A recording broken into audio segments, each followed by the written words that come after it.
Yurt, Jimmy Gang, Jimmy Gang, Jimmy Gang, the Army, the Navy, the unstoppable, man. Listen, we all rock with G Herbo. Well, at least I know I rock with G Herbo. That's my guy, right? You know what I'm saying? Now listen, today we about to get into a story about his main hitter. Listen, man, G Herbo got that situation hanging over his head. He about to go do some time, but free G Herbo, you know what I'm saying? But let's jump into this right here, man. Shout out to my guy Dave for the request. G Herbo, assassin that bodied countless rappers in Chicago. Yuck. Sounds crazy when you hear it coming out the mouth. Pause. Let's go, man. Let's get right into it, man. We about to learn more about G Herbo. I don't know what you know about him, but I don't know too much about, like, his main hitter. So let's see what up. Can you tell us, like, what Mad Max, a.k.a. C-Money, meant to y'all hood?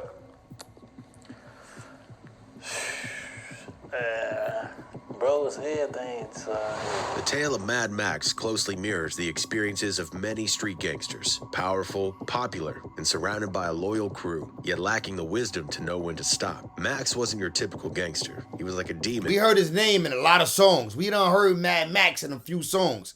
You see him with the glick right here. He look crazy as hell, too. Human form. He lived for his gang, cherished by his friends, and dreaded by his rivals. In fact, meeting Max on the streets or in a dark alley was the last thing anyone wanted. However, Max's street reputation took a dark turn due to one final act. This is the extraordinary story of Mad Max, G Herbo's assassin that killed countless rappers. Mad Max, who also went by aliases C-Money and Killer Chris, was raised on the east side of Chicago. His upbringing was primarily overseen by his mother due to the tragic murder of his father when Max was just 12 years old. Consequently, he swiftly adapted to his environment. Max hailed from No Limit, a faction of renegade black P-Stones that merged with the Muskegon Boys, another renegade group associated with the GDs, to form NLMB. Within NLMB, Max had numerous relatives, including brothers, uncles, and cousins, all who held respected positions. Some claim that he was linked to... You always hear about the GDs and the BDs in Chicago. I feel like we don't hear about the Stones as much. Obviously, we know Stones is out there, you know what I mean? We know Stones is heavy, you know what I'm saying? Wherever they at. Anywhere Stones is at, they heavy. I'm going to keep it a band. I ain't even going to lie to you. Prominent No Limit members named Mallory and G-Main Ski, but exact nature of their relationship remains unverified, whether they were blood related or simply grew up together. Hit a nigga with the 45th, better make his ass do 40 flips. Regardless, they all came of Hit a age nigga together, with the 45th. alongside notable rappers Better make his ass do 40 flips. My son Herbo been had it, though. Let's keep it a band. Herbo and Lil Bibby, who were among the gang's most renowned members. NLMB is one of the biggest and most dangerous gangs on the east side of Chicago. NLMB comprising renegade subsets. NLMB displayed a more organized structure. The presence of experienced individuals, known as OGs, guiding the younger generation contributed to the gang's resilience, despite its multitude of adversaries. The primary rival factions that engaged in conflicts pertinent to this narrative within No Limit's sphere were Lakeside, KTS, and Black Mob. Black Mob... We know who KTS is. KTS Drake. Remember KTS Drake? Y'all know KTS Drake. The nigga who ran down on Cairo. Remember the nigga who punched Cairo in the mouth when he was little in the chicken spot? predominantly consisted of black people. That nigga dead now, though. Lakeside consisted mainly of GDs, yet both maintained complicated relationships of alliance and enmity with NLMB. KTS, on the other hand, represented a coalition of various sets, including members from Lakeside and Black Mob, featuring well-known rap artists like KTS, Dre, and Vaughn. I just told you, KTS, Dre, bro, and Vaughn. Mad Max emerged as one of NLMB's most active participants and, concurrently, one of KTS's most vehement adversaries. He received his introduction into street life from his uncles and other seasoned individuals within his neighborhood, imparting knowledge on navigating the urban environment. However, like many young individuals respected in Chicago who lacked alternative means of livelihood such as rap, Max eventually succumbed to recklessness, which ultimately led to his demise. During Max's formative years, No Limit found itself embroiled in a fierce feud with Black Mob. Initially, the two gangs enjoyed an amicable rapport, but territorial disputes escalated into a protracted and hostile rivalry. Territorial disputes. Was it over? I hope it was over some money. Just not over no damn gang war just because niggas want to just be beefing with niggas. Like, I ain't gonna lie, like, bruh. Like, get some money, nigga. I hope niggas was making some money. 2009, a No Limit member named Vito engaged in illegal activities within Black Mob's territory without the requisite permission or tax payments. Subsequently, a Black Mob affiliate confronted Vito for his failure to demonstrate due respect, which prompted No Limit's leadership to instruct Vito to retaliate against the offending party. Regrettably, Vito responded by opening fire on the individual in front of his family, a flagrant violation of their established code. This incident triggered a prolonged dispute between No Limit and Black Mob, culminating in Vito's own shooting. Vito's tragic demise set off a chain reaction of retaliatory shootings, escalating tensions between the two rival groups. At a certain point during this intensifying conflict, an individual named Dio, associated with both Black Mob and Lakeside, met a tragic end while walking alongside South Manistee Avenue on the 8100 block. The circumstances surrounding Dio's murder remain unclear, although rumors have persisted suggesting Mad Max's involvement. This event marked an initial occurrence in a sequence of... What rumors, nigga? Tell us the rumors that said that, nigga. What rumors said? What rumors said that, nigga? Tell us what rumors said that, nigga. I gotta know. Alleged murders attributed to Max. In the year 2010, Max found himself incarcerated on charges related to an alleged shooting. However, due to his minor status at the time, limited information is available about this incident. Shortly thereafter, he re-emerged onto the streets, fueled by a quest for retribution. During the subsequent years, Max experienced the loss of several of his senior associates within No Limit, including his own blood uncle. In November 2011, the gang suffered a significant blow with the passing of White Folks, one of its leaders. White Folks had succumbed to gunshot wounds inflicted by Lakeside members in 2006. I ain't never heard of this nigga. See, G Herbo ain't never said his name, or am I tweaking? Did G Herbo say this nigga name? If he did, I don't remember it. Eyes resonated deeply within NLMB, particularly with Mad Max, as many gang members regarded White Folks with great reverence. Subsequently, a few months later, a harrowing assassination attempt unfolded, targeting a gathering of No Limit members, resulting in 2 fatalities and multiple injuries. The tragic incident occurred as the group congregated on the street. Damn, shit loud. I'm gonna have phones. Hold up. Or outside a liquor store situated on the 2500 block of East 79th Street. An assailant driving by initiated a fusillade of gunshots using a Tech 9 firearm. 5 members of the group... Damn, niggas bought the Tech 9 out? Niggas bought the Tech 9 out for the boy? Damn. I ain't gonna lie, nigga. I ain't seen no Tech 9 get used in New York in a long time.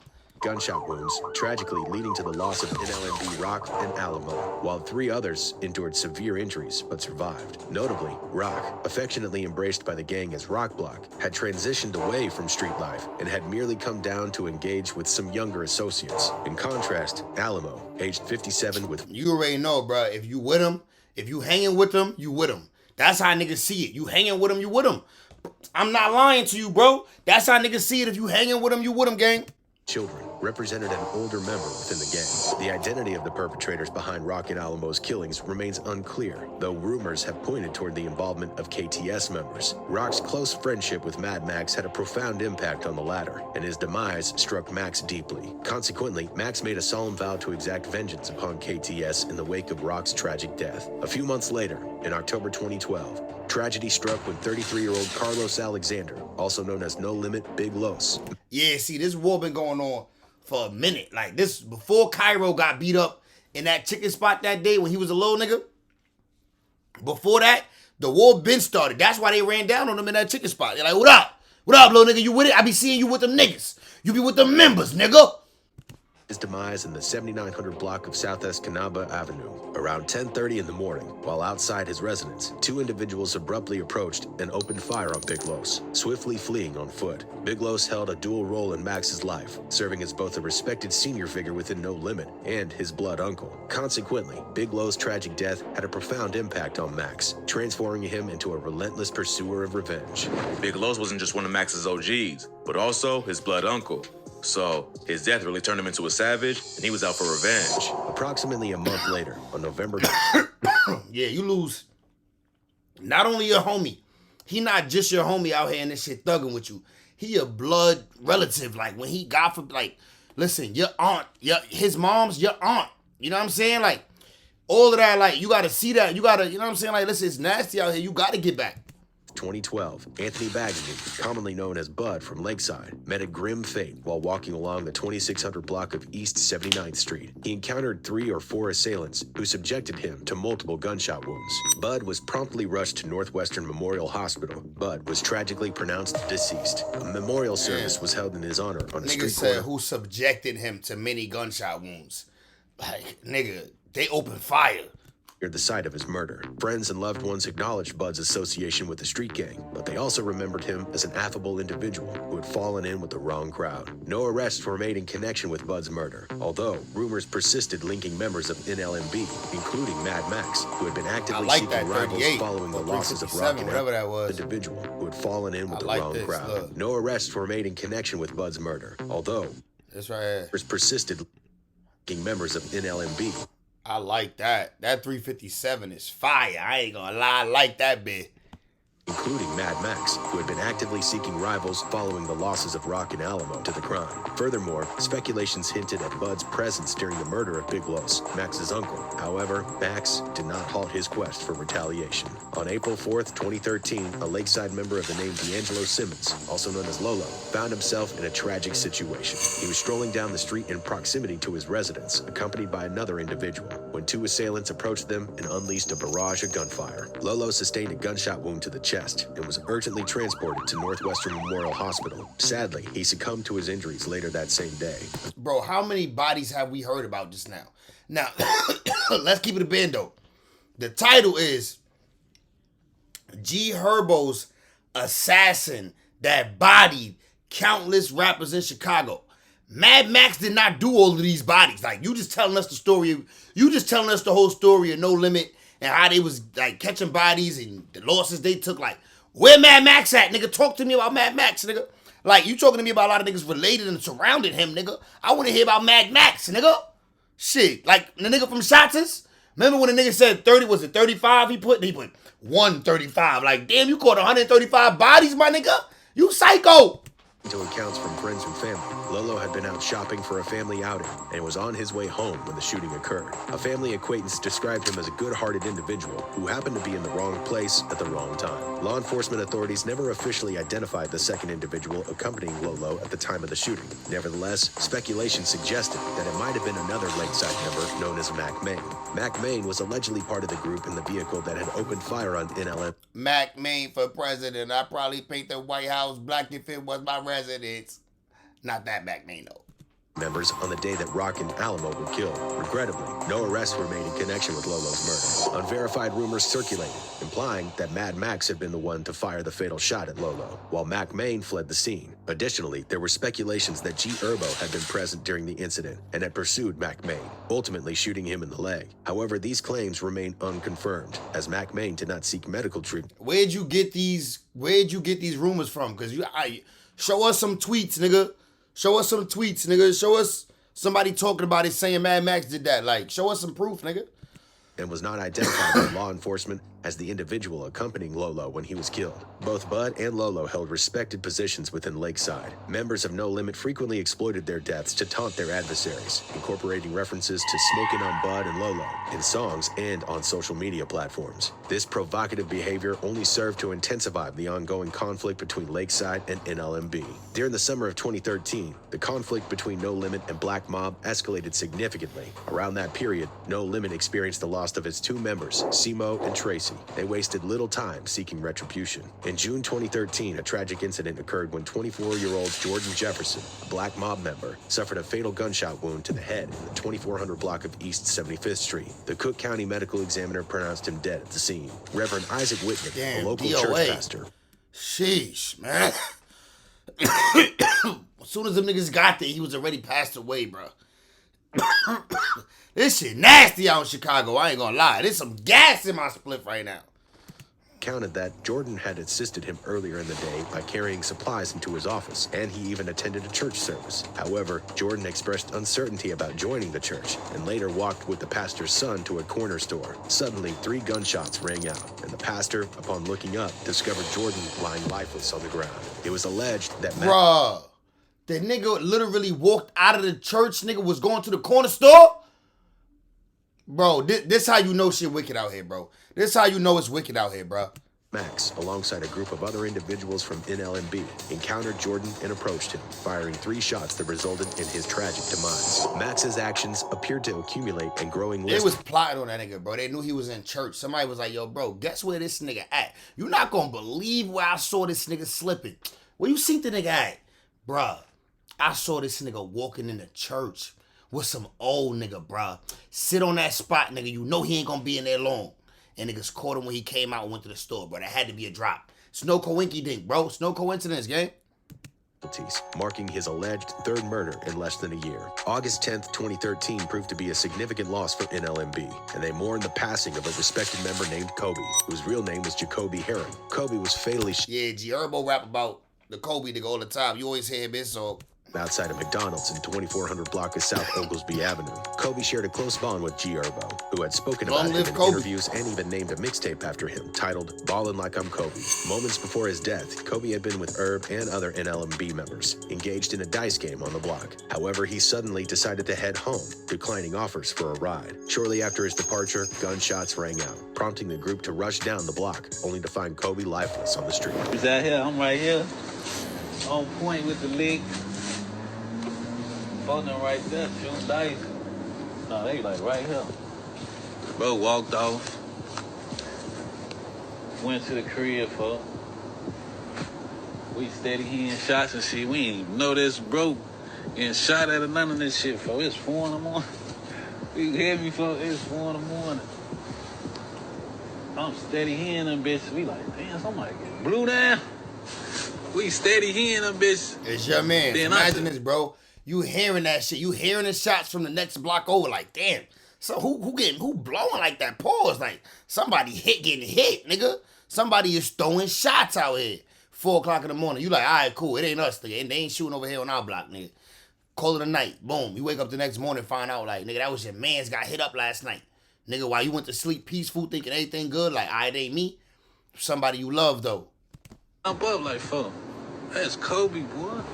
No one was apprehended in connection with his murder, but rumors circulated implicating KTS Vaughn and another individual named Posto. Kobe's demise represented a significant loss for NLMB, intensifying the existing tensions. In the pursuit of revenge for Kobe's death, NLMB continued to search for Vaughn and Posto. However, before they could reach their targets, Max allegedly took the life of another Black Mob member for the 2nd time that year. On the morning of August 13th, 2013, around... See what I mean? The nigga Mad Max at this point caught allegedly 2 bodies in the whole video, but we heard about like 16 bodies. And in the morning, a 34-year-old named Eric Chisholm was fatally shot by an assailant in a passing SUV on the 7400 block Nah, of I'm capping. He caught like 3 or 4. Colfax Avenue. Eric was standing with at least one other person when a light-colored SUV drove by and unleashed a hail of gunfire. He was rushed to Northwestern Memorial Hospital, where he was subsequently pronounced dead. Although the police identified Eric as a known gang member from Black Mob, a neighborhood witness who knew him contended that he was not an active member and had recently become a father. Thus, it remained unclear whether Eric was affiliated with the gang or merely an innocent bystander. No arrests were made in connection with Eric's murder, but rumors swirled suggesting the possible involvement of... I ain't gonna lie, bro. In Chicago, it seemed like no murders get solved. Like, it seemed like in Chicago, you always hear at the end of them, nobody got caught for this murder. Nobody got caught. It has to be like a super duper high profile situation, like the FBG Duck situation, for them to actually do work and try to find who did the body. Like, it's crazy. Max. NLMB remained resolute in their pursuit of retribution for Kobe's death, and by the end of the year, they achieved their objective by reportedly eliminating one of his alleged killers, Posto. On November 23, 2013, a tragic event unfolded when Tyshawn Posto Anderson fell victim to a fatal shooting. The incident occurred in the 2700 block of East 80th Street, merely steps away from his own residence. Posto had been standing in a hallway when an unidentified assailant opened fire. He was quickly transported to the hospital in a critical condition, but regrettably was pronounced dead at 11:50 p.m. Law enforcement authorities asserted that Posto had documented affiliation with the gang. However, family members painted a different picture, describing him as R.I.P. But that you saw the way the nigga was coming up to the camera though. Typical teenager who enjoyed playing video games and tinkering with electronic devices. Posto faced academic like challenges. This video right here, like, niggas, back up from the camera, gang. Have been exploring alternative education back programs. up, your ugly ass. Nonetheless, they acknowledged his past involvement with gangs at school and his release from jail just 5 days prior to his untimely death. No arrests were made in connection with Posto's murder, but rumors circulated implicating Crazy James and Mad Max from NLMB as the potential culprits. It was believed that this act of violence was driven by a desire for vengeance following the death of Kobe. Posto held a prominent place within KTS and was well loved by its members. Subsequently, members of No Limit resorted to dissing Posto in their music and on Baby social look media mad young right platforms there. as a means to provoke their I remember when these niggas was making songs mad young like this, bro. This is when Chicago first early popped off. rivals, further exacerbating the already intense animosity between. As a nigga in New York, bro, when we first heard Chief Keef, bro, that first Chief Keef songs that was popping, bro, we didn't know what that nigga was talking about. Especially when his album dropped, we knew some of the hits, but when the album dropped, a lot of that joint, the way he was dragging his voice and all that, we didn't know what he was talking about. I ain't gonna lie, but we learned to love it. Two factions. Keep the goat. Over the subsequent year, Mad Max faced multiple arrests, which significantly curtailed his involvement in street activities. On July 21st, he was apprehended for reckless conduct. Then on October 17th, he faced charges for not wearing a seatbelt and driving without a valid license. Although he was swiftly released for the latter offense, he found himself arrested again, this time for disorderly conduct, just a week later. Consequently, Max found himself entangled in legal issues for a significant part of that year, leading to a decrease in his street activities. You over here telling me about alleged murder, you know what I'm saying? And you telling me about crimes of getting caught driving without a seatbelt, getting caught on a suspended license, and then what was the next one? Disorderly conduct. And you talking about that slowed down his street drop? What? What are we talking about, nigga? These niggas is murderers. They kill people for a living. June 23rd, 2015, KTS Vaughn, one of care about no traffic NLMB's stop. primary adversaries, met a tragic fate when he was shot and killed. The exact perpetrator remained unknown, but the various theories circulated regarding his demise. Vaughn had been walking alone in the 7500 block of South Ellis Avenue when occupants of an SUV spotted him, alighting him from the vehicle to shoot him repeatedly in the body and head. According to unverified reports, Vaughn was under the influence of Xanax at the time of his death and was not fully aware of his surroundings. Law enforcement arrived. You see, you can't be slipping like that. You can't be a nigga like you, a face that's out there talking all this crazy shit. Niggas don't think you already did this and that to they mans, and you out here slipping off of bars. You out here slipping in the streets off of bars. That's an easy way to get your life took, out here slipping like that. Scene, pronouncing a 21-year-old dead. Vaughn had been one of KTS's most active members and had garnered enemies across several rival gangs. The identity of Vaughn's assailant that night remained shrouded in mystery, with one theory suggesting the involvement of NLMB members, including Mad Max. KTS Vaughn had referred to himself as Big Cutthroat Da Smoker, and shortly after his demise, Mad Max adopted the moniker Da Smoker on his Instagram account. This led many to speculate that he was taking credit for the hit, although it might have been a means of taunting his rivals. In 2016, Mad Max encountered... That is, how you body a nigga then take his name? Nah, that's gangster. Body a nigga then take his name on Instagram. Now I'm the smoker. Legal complications and faced multiple arrests, primarily related to weapons possession. However, a transformation occurred in the subsequent year, and by 2017, Max resumed his previous activities. You know, we've been in tour with them guys for a minute, Lil Herbo, whatever, them, all them little 150 guys. You feel me? They ain't specifically Lil. On July 10th, 2017, Black Mob suffered the loss of one of its most prominent shooters and renowned rappers, Shooter Shells. Approximately 3 months prior to the tragic event, Shooter Shells had released a fierce diss track titled Death of 150, which he targeted several deceased members of No Limit, including individuals like Rock, Kobe, and Fazio, names that Herbo had referenced in his own music. Furthermore, It's Fazo, nigga. Shells had a reputation as a prolific shooter and claimed multiple casualties at the time of his death. Following the release of that mixtape, he became a primary focus of No Limit's retaliation efforts. Shooter Shells was ambushed while walking to his car in the Auburn-Gresham neighborhood by 3 assailants who shot him repeatedly in the head and body. According to police reports, he sustained approximately 15 to 18 gunshot wounds, rendering him unrecognizable. The investigators recovered as many as 40... Niggas said rendering him unrecognizable. Got hit 40 times. Sheesh. It was definitely more than one shooter.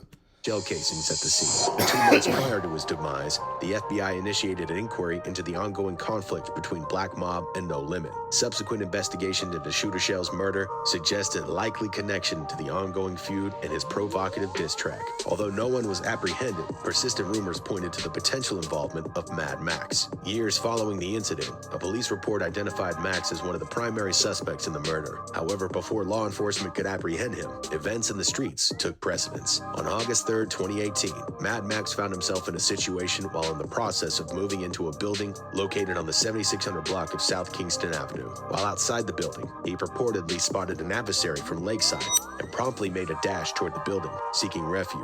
However, he was unable to escape the pursuit and was ultimately chased down. During the confrontation, he sustained 2 gunshot wounds, one in the stomach and another in the arm. Max was discovered slumped over in the courtyard and was swiftly transported to the hospital in critical condition. Initially, there was hope that Max would recover from his injuries. Medical professionals managed to keep him alive for an entire month following the shooting. However, what?